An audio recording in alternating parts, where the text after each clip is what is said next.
Go.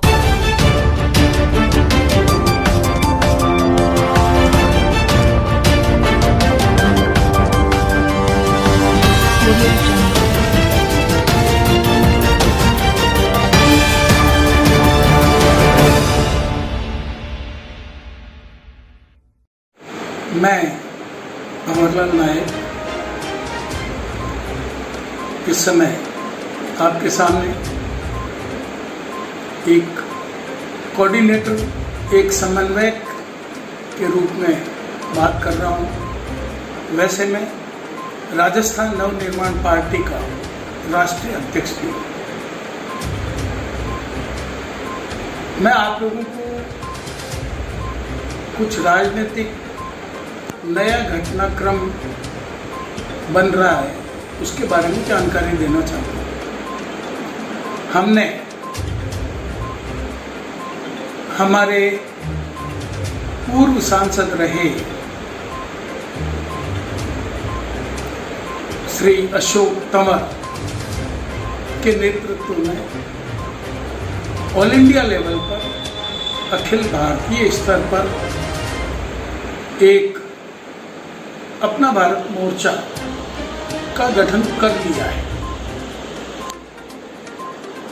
इसके बाद में हमने हमारे राजनीतिक चिंतक, शिक्षाविद श्री डॉक्टर सुधांशु के नेतृत्व में एक नया राजस्थान मोर्चा भी गठित कर लिया है।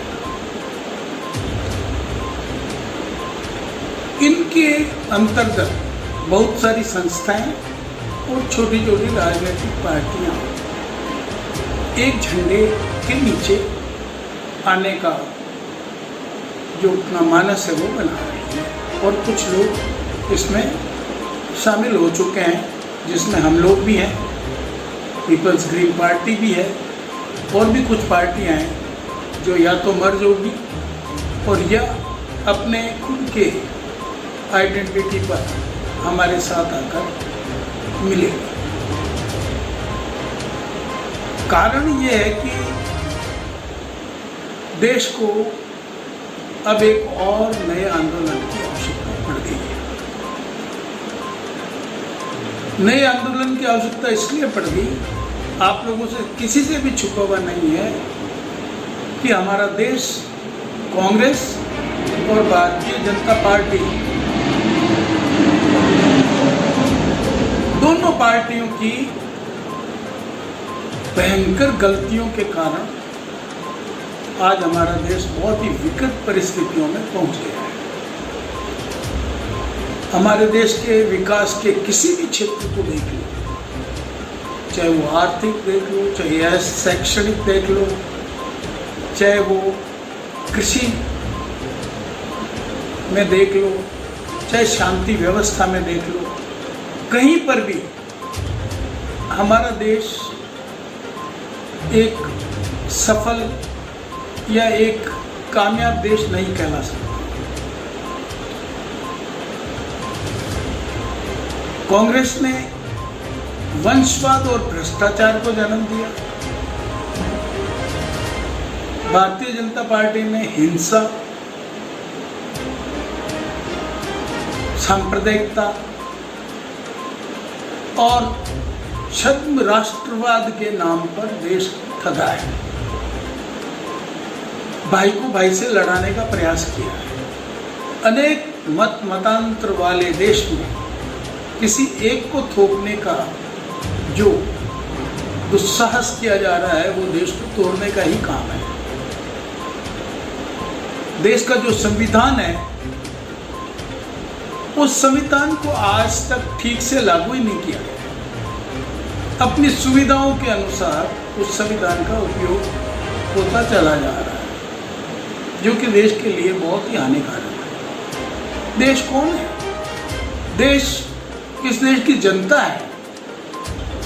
इस देश का गरीब, बेरोजगार युवा है, किसान है, मजदूर है। ये लोग इतनी उन्नति होने के बावजूद भी आज और ज्यादा बदतर स्थिति में पहुंच गए हैं, जिसका एकमात्र कारण ये दोनों बड़ी पार्टियां हैं जिन्होंने इस देश के शासन तंत्र को अपने हित साधन के लिए उपयोग में लिया। सर्वहितकारी नियम, कायदे कानून इन्होंने ताक पर रख दिए। इसलिए बहुत जरूरी हो गया है कि देश को जागरूक किया जाए और एक आंदोलन चलाया जाए जिसमें देश को जो बिकने के कगार पर बातें जा रही है, प्राइवेटाइजेशन की बातें हो रही है, इनसे देश को बचाना हो और इनको बचाने के लिए आमूलचूल परिवर्तन की आवश्यकता है। देश के पूरी की पूरी सत्ता परिवर्तन की आवश्यकता है। देश में जो पीछे रह चुका है, वंचित वर्ग रह चुका है, उस वंचित निष्ठावान समझदार पढ़े लिखे वर्ग को ऊपर आना है और उनको इस देश का शासन अपने हाथ में लेना। आज कोरोना संकट चल रहा है। अगर ये देश, इस देश में इतनी उत्पादकता रही कि ऑक्सीजन जैसी छोटी चीज यहाँ पर प्रचुर ही नहीं बल्कि दूसरों को देने की स्थिति में ये देश आ सकता है। महामारी से जूझने के लिए इस देश को आज दूसरे देशों की तरफ देखना पड़ा है। उसका एकमात्र कारण है सरकार की नाकामयाबी। हमारे देश के नागरिक इस महामारी से जूझ रहे हैं, अपने स्तर पर लड़ रहे हैं। हमारे डॉक्टर, इंजीनियर और हमारे वैज्ञानिकों को मैं धन्यवाद देना चाहता हूं कि उन्होंने इस देश को अपनी तकनीकी कारण बचा रखा है। बाकी सरकार के भरोसे अगर छोड़ दिया जाए तो आज ही हमारा आधा हिंदुस्तान मृत्यु के ग्रास में जा सकता है। मानवता इस देश में जिंदा है, इसलिए ये देश बचा हुआ है। लेकिन इस देश का सौदा करने वाले सौदागरों से जब तक इस देश को नहीं छुड़ाया जाएगा, जब तक इस देश का आम नागरिक कभी भी सुखी नहीं रह सकता। धन्यवाद।